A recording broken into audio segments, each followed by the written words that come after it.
Well, can Mississippi State finish the job and go bowling? We're breaking down the final stretch, the matchups, the momentum, and our predictions for how the rest of the season plays out.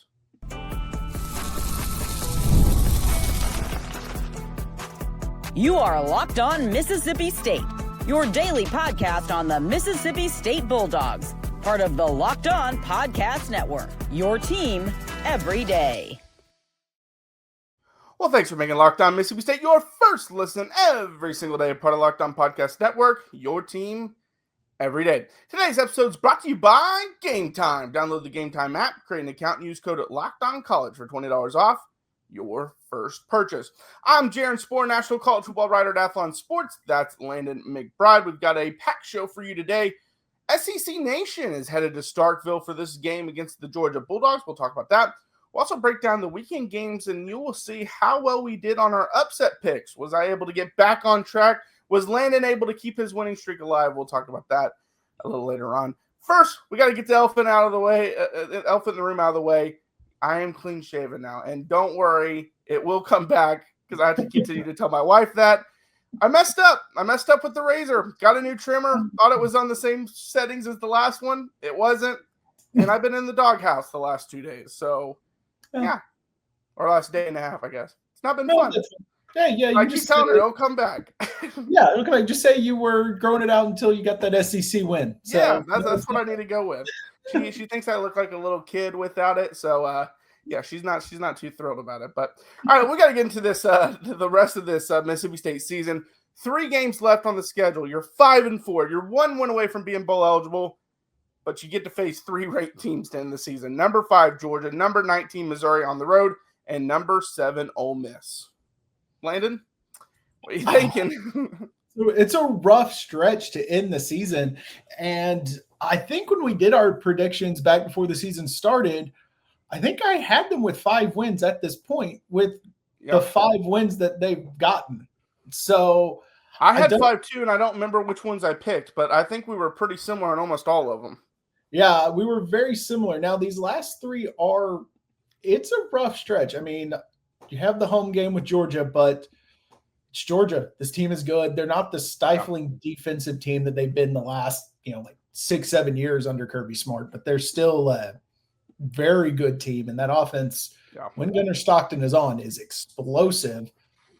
The Missouri one's the interesting one now because you're most likely be facing the true freshman quarterback when you go there. So kind of what will be going on with that team at that point. So, I mean, I think early on I said I didn't give us much of a chance to win that one, but maybe now a little bit more of opening there with the quarterback situation. Yeah, we went through the schedule. I believe we had, now that I remember, I think we had the same 5, which we've gotten right to this point. Yeah. Then I went Missouri, but you went Ole Miss. I think that's what we switched. I think that's what happened. Yeah, but yeah, you mentioned Georgia. I mean, on face value, it looks like no chance. In Starkville, I know just you don't have a chance.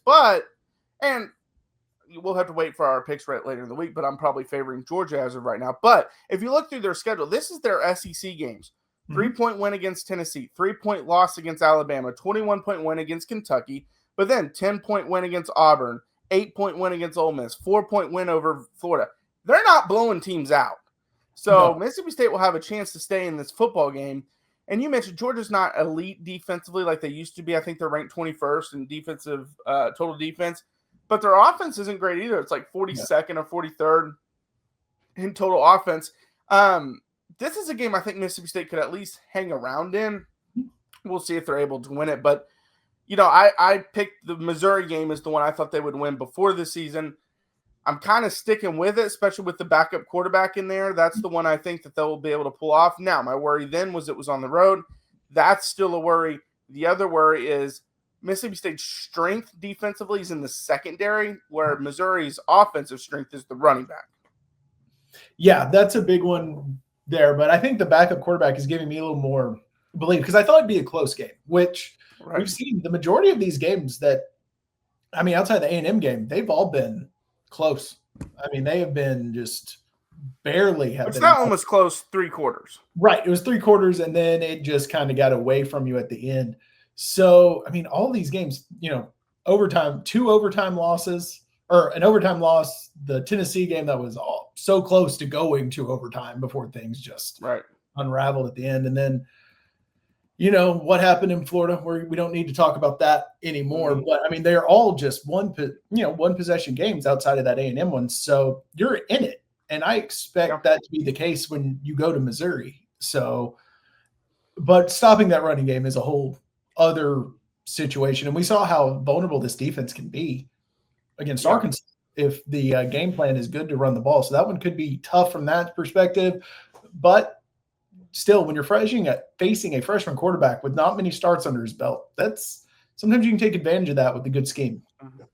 Yeah, and if I had to rank them, I would say Missouri's the most winnable, then I'd go Ole Miss, then I would go Georgia. That's kind of how I would rank them. Now, ironically, I kind of think Ole Miss is the better team of the three that they have to play. I do think Ole Miss, despite losing to Georgia by 8 on the road, is better than Georgia this year. I agree. But it's a rivalry game. It's after a bye week. And Ole Miss, and I think they're a better team than they've had in the past, just because maybe not talent-wise, because talent-wise I thought last year's team was better, but just because they're not losing games they shouldn't lose.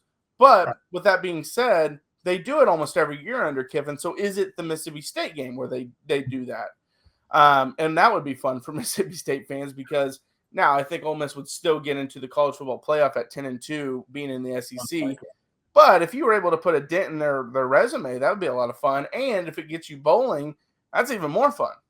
Yeah, bowl eligible, maybe knock them out of the college football playoff, and just a great way to end your regular season, which in that case you get to go bowling. But I mean, it would just be a nice little package, which, yeah, you're right. Ole Miss, they're not as talented as last year, but they seem to be a more cohesive team.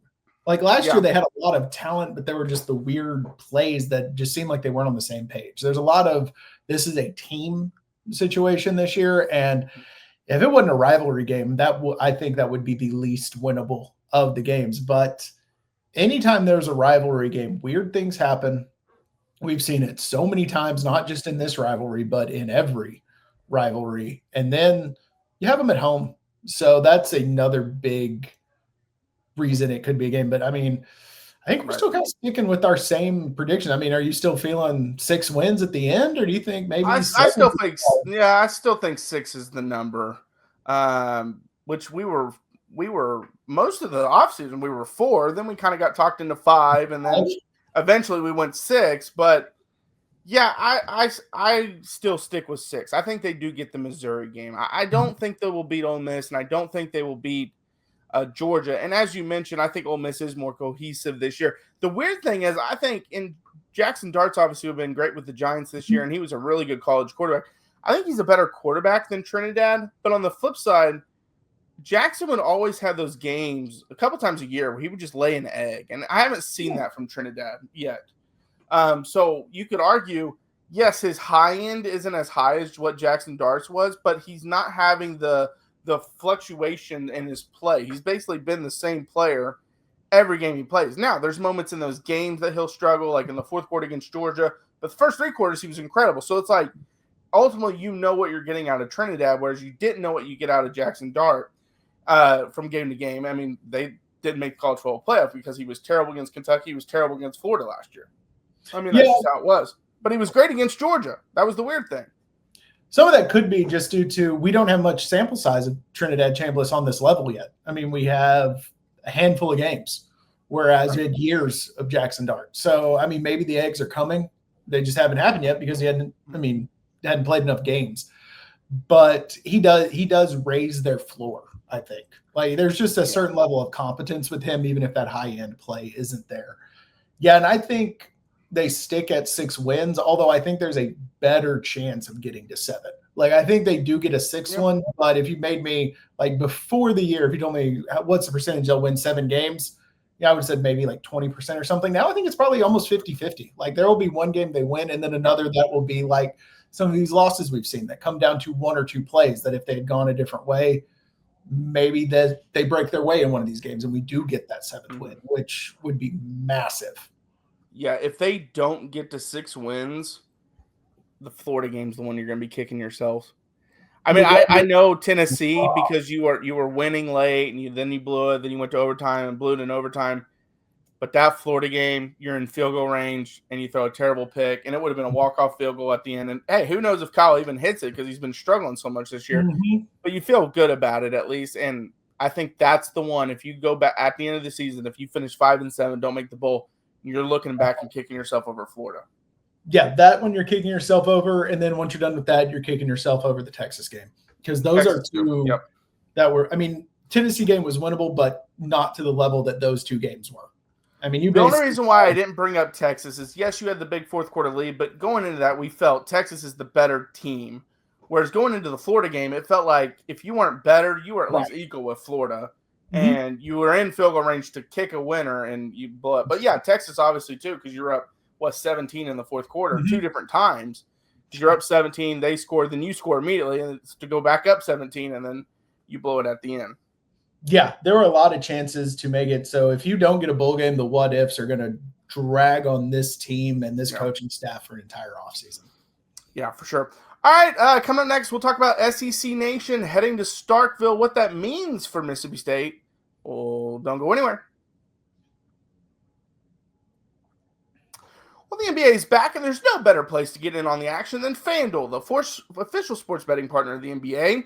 Even if you missed the start of the game or want to ride the hot hand, FanDuel has live bets on everything from who will score next to fourth quarter comebacks. Plus, you can even combine your live bets into a same-game parlay for a shot at a bigger payout. Keeps every game exciting, especially when your team's making that late push. Right now, FanDuel is giving new customers $300 in bonus bets when your first $5 bet wins. So head to FanDuel.com to sign up and play your game with FanDuel, the official sports betting partner of the NBA. Well, thanks for making Locked On Mississippi State your first listen every single day, part of the Locked On Podcast Network, your team every day. All right, Landon, big news was announced on Sunday, I believe it was. SEC Nation is heading to Starkville for the game this weekend against the Georgia Bulldogs. Obviously, it's not College Game Day, and that's the big one that everyone wants to be on. But for an SEC school, this is the next best thing. Yeah, this is a really cool situation. And I mean, I think what a lot of people who comment on our videos are excited about, you can go tell Feinbaum how much you don't like him and how much his opinion doesn't mean to his face. You will have that opportunity to do that. But no, things like this are really cool. Never got to see SEC Nation live. I did see College Game Day once or twice live, and it's just a fun experience, and it brings just a little bit of extra attention to your game. So if you show up in a way that isn't expected, get a big upset or push a team that, in this case, according to the rankings, is a much better team than you, it makes people take your team think about them a little bit differently going forward, just because of that extra spotlight. I've seen SEC Nation live a couple times in my life, and it's again, it's not the same buzz as game day, but it's very close. I mean, it does bring a different buzz to your game, into the home crowd, especially. I was looking up the numbers. So SEC Nation has been to Starkville 9 times. The most recent time was in September 16, 2023, when they took on LSU. Mm-hmm. Hopefully this game turns out a lot different than that one did, because that was a 41-14 win by LSU that night. But yes, it does bring a different buzz, a different juice to your game when they're in the attendance. And especially because, again, the one thing that I do love about SEC Nation compared to College Game Day is because College Game Day has to talk about all the games. Now, they talk more about the game that's there, but they have to talk about all these different games. SEC Nation can do more talking about your game, more in-depth talking, more stories about your game. Now, they're going to touch on every SEC game as well, but they're able to touch on your stuff a little more, and so you get more of that experience. Oh, yeah, they're touching on it much more, and like you mentioned, they talk about all of the SEC, but that's a much smaller pool to talk about than every college football game. So it does lead to a little bit more of an in-depth look at some of the players, some of the coaches. You know, you find out a couple stories maybe you didn't know about, no matter how closely you follow teams, because some of these things people just don't like. They don't want to share until the time is right. And every now and then, you know, the reporter from one of these things gets them at the right moment and they share something you didn't know about. But I am excited to see just kind of, I mean, obviously the crowd's going to show up. We know when the game day's there, this crowd is showing up regardless of whether there's a special national broadcast or not. But just kind of seeing what extra this crowd brings to this broadcast. Yeah, for sure. And, I'm glad you mentioned that they do different stories that you might not even know about. I've said it. I work for Athlon Sports. I cover the SEC more than any other conference because obviously that's the biggest one in college sports. So I'm constantly up to date on a lot of the stories. But it was because of SEC Nation I found out that story, that incredible story about, I believe it's Auburn's kicker, that he's going through that medical issue, but he's still playing through it and all this stuff. So they do that. And again, Game Day does that as well. And you hear more stories like that about other teams outside of the SEC. But they're able to touch on those stories a little more because of how it is. And then obviously they have, and Game Day does it too, but Pete Thamel still comes on, gives injury updates about the biggest games in the SEC. And so it is, again, it's not Game Day, but it's like the touch right below that, especially it's what you would want. Like if none of the games had, like if Big Noon Kickoff, SEC Nation, they weren't specific to conferences, in my opinion, Game Day's the top one. And then I personally believe SEC Nation's right under it. I like Big Noon Kickoff. I'm not a fan of all the people that are on there. But ironically, their 11 a.m. kick, I love Joel and Gus the best of any of the announcers in college football. Yeah, Joel and Gus are like my favorite announcers. And I agree. I think in terms of like national kind of how it's viewed nationally, I think Big Noon is probably considered the number 2. But I think SEC Nation does a much better job of what they're supposed to do than Big Noon does. I like the coverage a little bit more, but I do. So I agree with that. And I mean, it's just fun when this happens. Like it just is like being on the campus when you start seeing those trucks rolling up and the stage being set up. It just kind of gets you even more excited. And I will say this about Big Noon Kickoff. I am actually a Barstool and a Dave Portnoy fan, but I cannot watch them on the show. So like I do not watch them really at all this year because I just can't. It almost has become almost like a joke. Because the thing is, they're going to be on there because obviously it's Big Ten is the main thing that's on Fox, Big 12 too. But he's on there just to hype up Michigan. And it's like, okay, we know you're basically just brought on a Michigan fan to hype up Michigan. Like, I don't need to hear that all the time.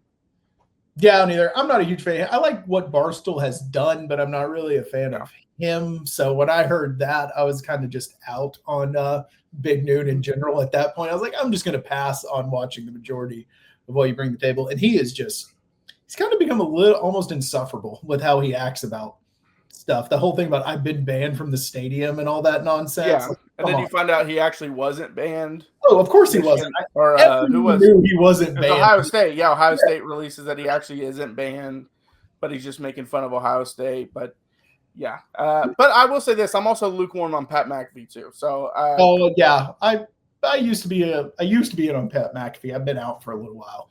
So. I like some of the stuff he does, and I will say with Corso now being gone, I do think he's like the perfect kind of ending to it. But there's just some stuff that I'm like, okay, I want to hear about the sports stories. I don't want to have all this entertainment, but I know it's an entertainment type business. But all right, coming up next, we will recap the weekend's biggest games. Did we get our upsets right? You'll have to find out. Coming up next. College football is back, and I couldn't be more excited. The tailgates, the rivalries, the energy in the stands, there's just nothing like it. But let's be real. Actually getting tickets can feel like more of a battle than the game itself. Endless queues, hidden fees, and prices jumping at checkout. That's why I use Game Time, the app that gives the advantage back to the fans. It's the easiest way to score last-minute tickets at the best prices with no surprise fees. What you see is what you pay. And I pulled up Game Time, and in just a couple taps, I saw amazing deals. I'm talking about college football games for as low as $25. And my favorite thing about Game Time, I've said this many times, it's the fact that you can see your view from the seat when you're buying those tickets. You don't have to worry about what your view is going to be. When you get to the venue, you know, because you bought on Game Time, and it's faster, cheaper, and less stressful than any other way I've bought tickets. So take the guesswork out of buying college football tickets with Game Time. Download the Game Time app, create an account, and use code LOCKEDONCollege for $20 off your first purchase. Terms apply. Again, that's promo code LOCKEDONCOLLEGE for $20 off. Swipe, tap, ticket, go. Download Game Time today. All right, well, thanks for making Locked On Mississippi State your first listen every single day, part of Locked On Podcast Network, your team every day. All right, Landon, did you get your upset pick right? Not at all.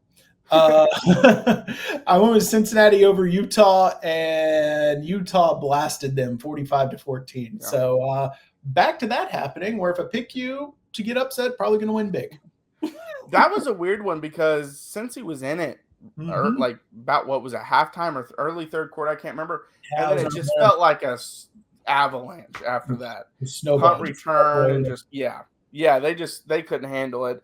I actually got mine right. I went back to my formula of a team losing and everyone being out on you, and you winning the next week because I picked Oklahoma over Tennessee, 33-27. The Sooners won.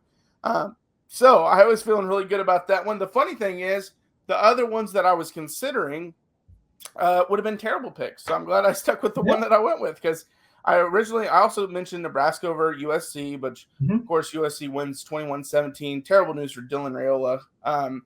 He's a quarterback I don't think's appreciated a lot because I've watched him play. You look at the numbers, he's a very good quarterback. But if you read stuff from Nebraska, he's like the worst thing ever. And I'm like, do y'all remember the quarterbacks y'all have been going through out there? But because he's solid. He's a very good quarterback. I think, Nebraska not achieving success really with him as quarterback and, his constant Pat Mahomes cosplay is kind of wearing on people. Well, and I think him being that 5-star, they come in, they just think he's just going to be this incredible thing. But I think on top of that, you got to also remember they're still building a team because they didn't really have a team around him when he got there. Because really, he, as a true freshman, he shouldn't have had to step in to play last year, but he had to because they didn't have anyone. But yes, we mentioned the two ranked games, Ohio State, Penn State.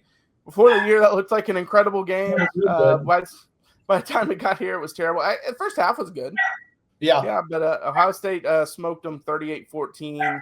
Georgia, Florida was a lot of fun. Did he catch the ball? I don't know. I've watched that a lot, and I still haven't decided if I'm being honest. I've seen stills. I've watched the slow-mo replay, and I still don't think I could make an actual determination. So, I mean, I would just go call in the field if I was a ref. I'd be like, I'm not going to be able to. Whatever you go, everyone's mad at you. That was me because, so then I see today even a Georgia fan tweet, like a close-up, zoomed in and be like, there you go, guys. See it hit the ground. And I'm watching and I'm like, I don't know if it hit the ground. Like, I every angle I've seen, it's like, I get like the ball turned sideways, so it hit the ground. But then I got the angle of, well, maybe it hit his arm, and that's why it turned sideways. And I've seen several different angles. I can't tell if it hit the ground or not, but that was a heck of a game. As you mentioned, I would have just gone with the call on the field, which unfortunately was for Florida was incomplete pass.